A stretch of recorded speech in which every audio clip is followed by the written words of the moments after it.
50세 이후에 갑자기 살이 찌기 시작하셨나요? 예전과 똑같이 먹는데도 몸무게가 계속 늘어나고 있나요? 나이가 들어서 호르몬 때문이야 라고 생각하고 계시다면 완전히 틀렸습니다. 제가 지금까지 진료한 수천 명의 환자 중에서 진짜 호르몬 때문에 살이 찐 경우는 겨우 10%도 안 돼요. 나머지 90%는 전혀 다른 이유 때문이었거든요. 더 놀라운 건 이 진짜 원인을 알고 해결한 분들은 두세 달 만에 10kg 이상 빠진다는 거예요. 안녕하세요. 여러분 내분비내과에서 비만과 대사질환을 전문으로 치료해온 교수 장서진입니다. 오늘 제가 여러분께 전하는 메시지는 이거예요. 50세 이후 체중 증가는 호르몬 때문이 아니라 여러분이 전혀 모르고 있던 4가지 숨겨진 원인 때문이라는 것입니다. 지금부터 제가 20년간의 임상 경험을 바탕으로 진짜 원인과 즉시 효과 보는 해결법을 정확히 알려드리겠습니다. 먼저 왜 호르몬이 주범이 아닌지 말씀드리겠습니다. 많은 분들이 갱년기 호르몬 때문에 살이 찐다고 생각하세요. 물론 호르몬 변화가 영향을 주는 건 맞아요. 하지만 그건 전체 체중 증가의 10% 정도밖에 안 돼요. 진짜 문제는 따로 있어요. 50세가 넘으면서 우리 몸에서 일어나는 4가지 중요한 변화가 있거든요. 이걸 모르고 계시니까 계속 살이 찌는 거예요. 제가 진료한 55세 박 여사님도 처음에는 호르몬 때문이니까 어쩔 수 없다고 하셨어요. 하지만 진짜 원인을 찾아서 해결했더니 4개월 만에 12kg이 빠지셨거든요. 지금은 20대 몸무게를 유지하고 계세요.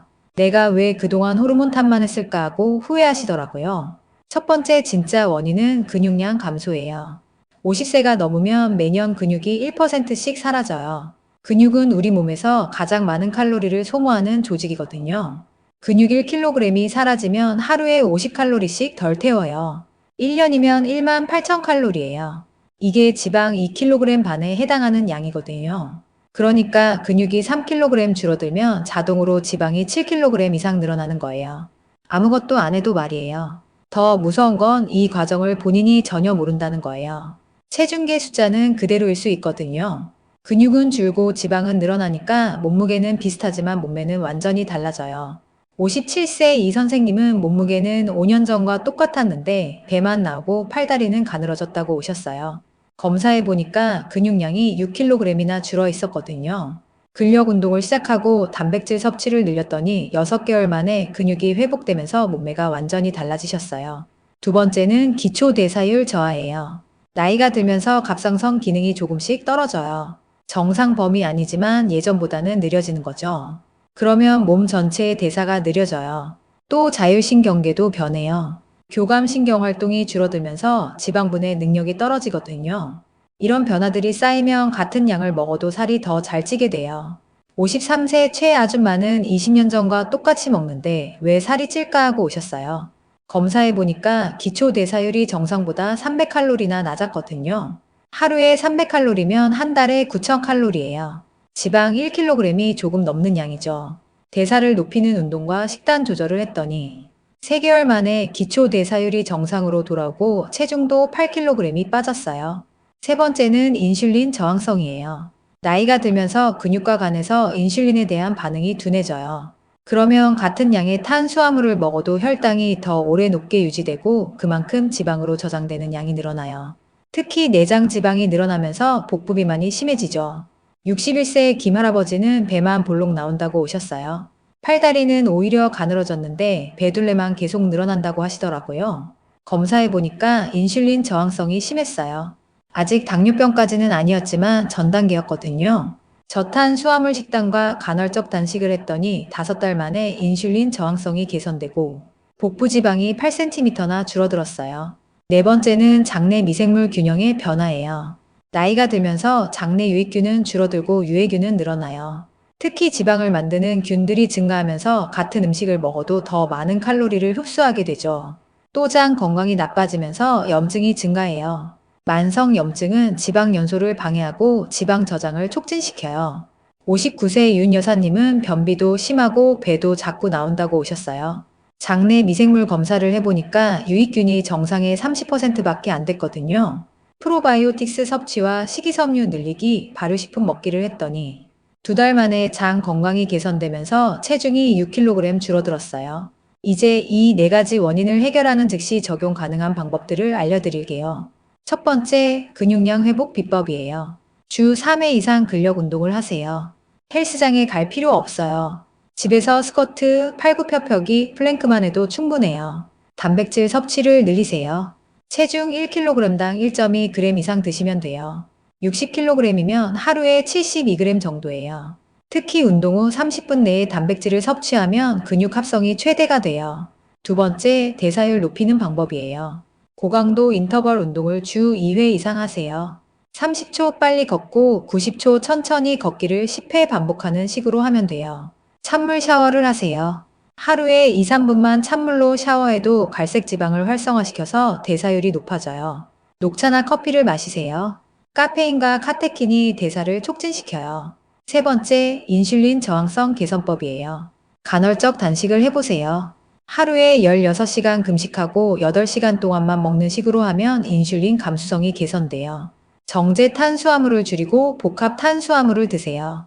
현미, 귀리, 고구마 같은 것들로 바꾸시면 돼요. 식초를 활용하세요. 식사 전에 식초 1스푼을 물에 타서 마시면 혈당 상승을 억제해줘요.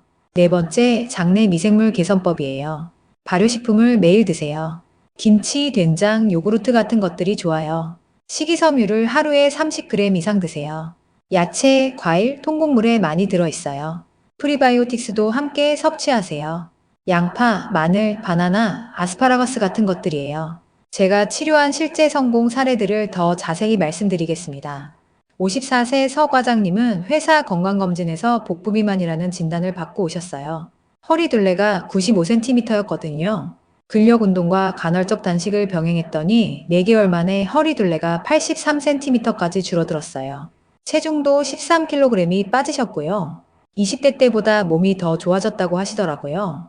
58세 조 여사님은 폐경 후에 15kg이 찐 상태로 오셨어요. 호르몬 때문이니까 어쩔 수 없다고 포기하고 계셨거든요. 하지만 4가지 원인을 모두 해결하는 프로그램을 시작했더니 6개월 만에 17kg이 빠지셨어요. 목표보다 2kg이나 더 빠진 거예요. 내가 왜 그동안 호르몬 탓만 했을까 정말 후회된다고 하시더라고요. 63세 한 할아버지는 은퇴 후에 집에만 있으면서 10kg이 찌셨어요. 당뇨 전 단계까지 왔었거든요. 운동을 시작하고 식단을 바꾼 후 8개월 만에 체중이 정상으로 돌아오고 혈당도 완전히 정상화됐어요. 나이에 따라 조금씩 다른 전략이 필요해요. 50대는 근육량 감소가 가장 급격한 시기예요. 근력 운동에 집중하시고 단백질 섭취를 늘리세요. 60대는 대사율 저하가 심해지는 시기예요. 고강도 인터벌 운동과 대사 촉진 식품을 활용하세요. 70대 이후는 안전이 최우선이에요. 강도보다는 지속성에 초점을 맞춰서 꾸준히 하는 게 중요해요. 특히 여성분들은 폐경 후 에스트로겐 감소로 내장 지방이 늘기 쉬워요. 복부 운동과 저탄수화물 식단을 병행하시는 게 좋아요. 남성분들은 테스토스테론 감소로 근육량이 빨리 줄어요. 근력 운동과 충분한 수면이 특히 중요해요. 많은 분들이 하는 흔한 실수들을 알려드리겠습니다. 첫 번째, 유산소 운동만 하는 실수예요.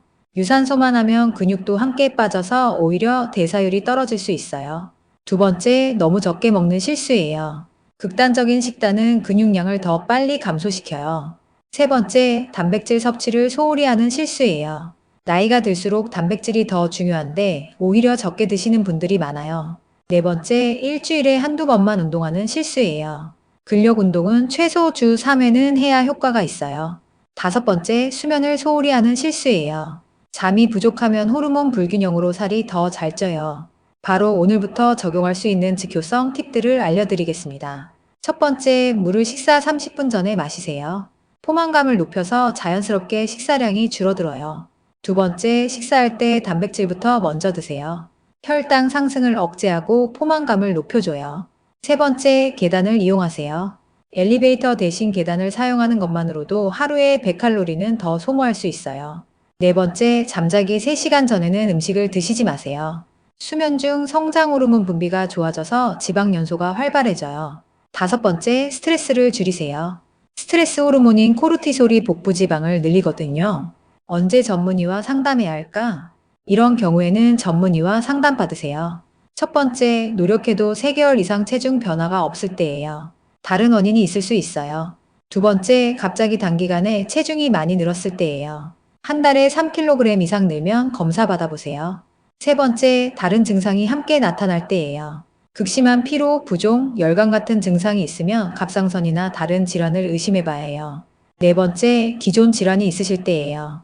당뇨, 고혈압, 심장병이 있으시면 전문의 지도하에 체중 관리를 하셔야 해요. 여러분, 오늘 50세 이후 체중 증가의 진짜 원인에 대한 이야기 어떠셨어요? 제가 30년간 내분비내과 의사로 살면서 가장 안타까웠던 건 나이 들어서 어쩔 수 없다고 포기하시는 분들이었어요. 하지만 오늘 말씀드린 것처럼 진짜 원인을 알고 올바른 방법으로 접근하면 누구나 건강한 체중을 되찾을 수 있어요. 호르몬 탓만 하지 마세요. 근육량 감소, 대사율 저하, 인슐린 저항성, 장내 미생물 변화가 진짜 원인이에요. 이 네 가지만 제대로 해결하면 2, 3개월 안에 놀라운 변화를 경험하실 거예요. 가장 중요한 건 꾸준함이에요. 하루아침에 살이 찐 게 아니니까 빼는 것도 시간이 걸려요. 하지만 올바른 방향으로 가고 있다면 반드시 결과가 나와요. 지금 당장 시작하세요. 오늘부터 근력 운동 10분, 단백질 한 끼 더 먹기, 물 2잔 더 마시기부터 시작해보세요. 마지막으로 댓글로 여러분의 경험을 나눠주세요. 50세 이후 체중 증가로 고민이신 분들, 성공적으로 감량하신 분들의 노하우 또는 오늘 영상을 보고 시도해 볼 방법들을 댓글로 남겨주세요. 특히 호르몬 때문이라고 생각했는데 이제 진짜 원인을 알겠다는 분들이 계시면 어떤 방법부터 시작할 건지 댓글로 알려주세요. 그리고 이 영상이 도움이 되셨다면 좋아요와 구독 버튼도 눌러주세요. 같은 고민을 하는 더 많은 분들께 도움이 되는 정보를 전달하는데 큰 힘이 됩니다. 여러분 모두가 건강하고 활기찬 몸으로 멋진 중년, 노년을 보내시길 진심으로 바라겠습니다. 오늘도 건강한 하루 되세요. 감사합니다.